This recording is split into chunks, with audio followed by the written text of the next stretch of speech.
A Course in Miracles, Manual for Teachers, 25. Are psychic powers desirable? The answer to this question is much like the preceding one.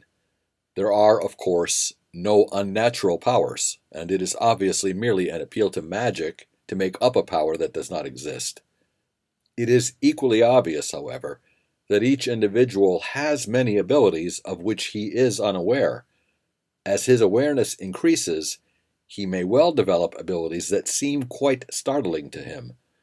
Yet nothing he can do can compare even in the slightest with the glorious surprise of remembering who he is.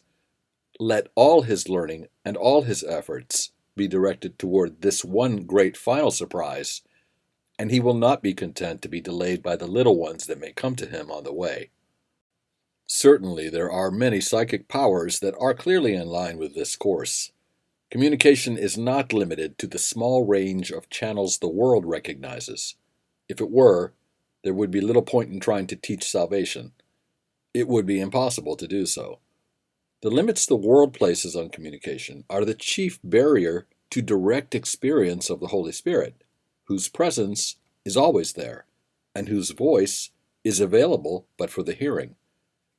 These limits are placed out of fear, for without them, the walls that surround all the separate places of the world would fall at the holy sound of his voice.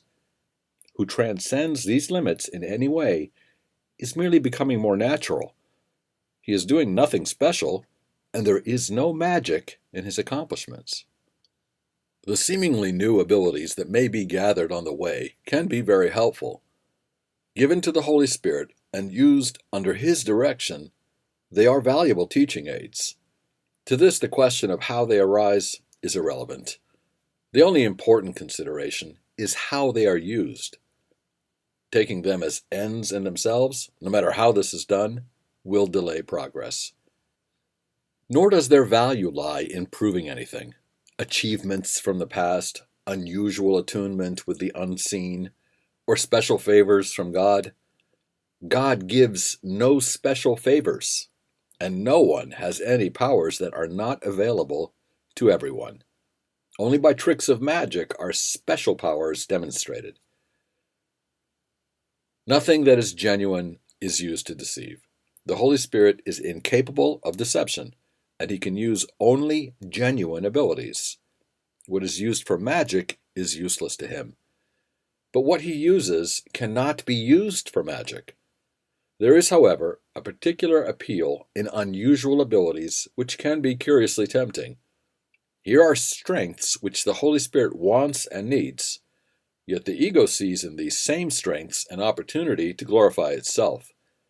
Strengths turned to weakness are a tragedy indeed, yet what is not given to the Holy Spirit must be given to weakness, for what is withheld from love is given to fear, and will be fearful in consequence.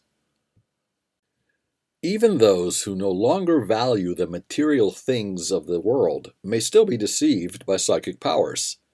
As investment has been withdrawn from the world's material gifts, the ego has been seriously threatened. It may still be strong enough to rally under this new temptation to win back strength by guile.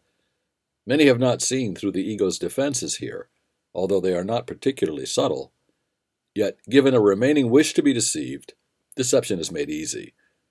Now the power is no longer a genuine ability and cannot be used dependably. It is almost inevitable that, unless the individual changes his mind about its purpose, he will bolster its uncertainties with increasing deception. Any ability that anyone develops has the potentiality for good. To this, there is no exception, and the more unusual and unexpected the power, the greater its potential usefulness. Salvation has need of all abilities. For what the world would destroy, the Holy Spirit would restore. Psychic abilities have been used to call upon the devil, which merely means to strengthen the ego. Yet here is also a great channel of hope and healing in the Holy Spirit's service. Those who have developed psychic powers have simply let some of the limitations they laid upon their minds be lifted. It can be but greater limitations they lay upon themselves if they utilize their increased freedom for greater imprisonment. The Holy Spirit needs these gifts, and those who offer them to him and him alone go with Christ's gratitude upon their hearts, and his holy sight not far behind.